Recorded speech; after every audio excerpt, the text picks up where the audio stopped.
Indonesia has weathered the economic crisis very well, and you're on track for 6 to 7% growth this year. What are the key drivers for the growth?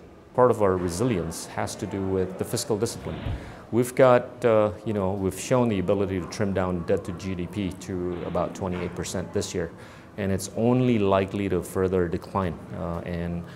Monetarily, we've been able to show stability also, managing the risks to the extent that there's virtually no inflationary risk at all.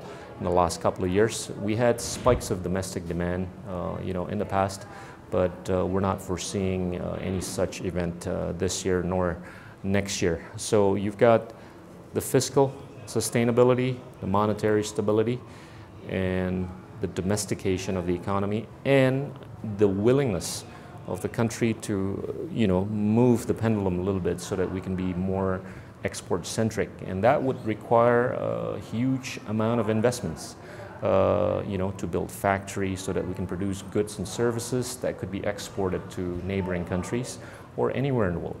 Let's talk about foreign direct investment. And what are the key challenges in devising the right set of policies to attract foreign direct investment? We've got to promote Indonesia. We've got to PR Indonesia. We've got to hype Indonesia up because there's still a lot of people in Oklahoma who don't know about Indonesia.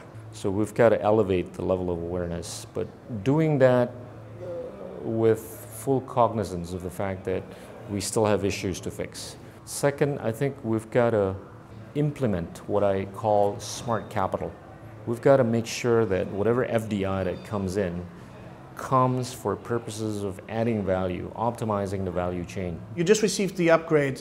What does that mean for Indonesia?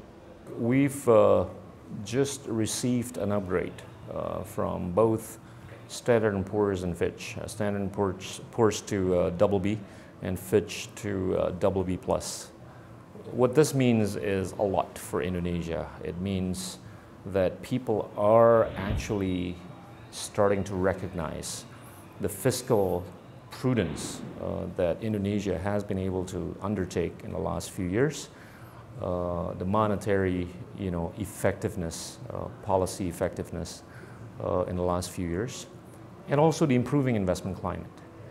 And it also means that cost of capital is going to decline, and that will only pave way for more and more capital to come into Indonesia. In the next 18 months, give and take a few months, I think Indonesia should be at about the investment grade status. Relations actually with China are very good. Your bilateral trade has exceeded $30 billion. Why is it so strong? Are you redirecting your focus?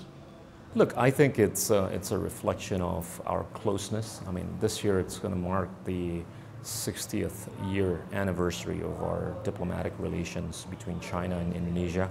And let's face it, I mean, we've been communicating and dealing with China for a long time.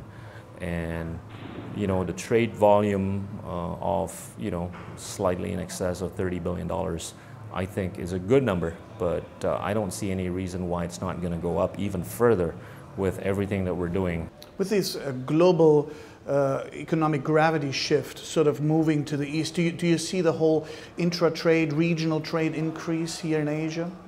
I do. Let's talk about ASEAN first. ASEAN, has an intra-trade volume that's quite significant.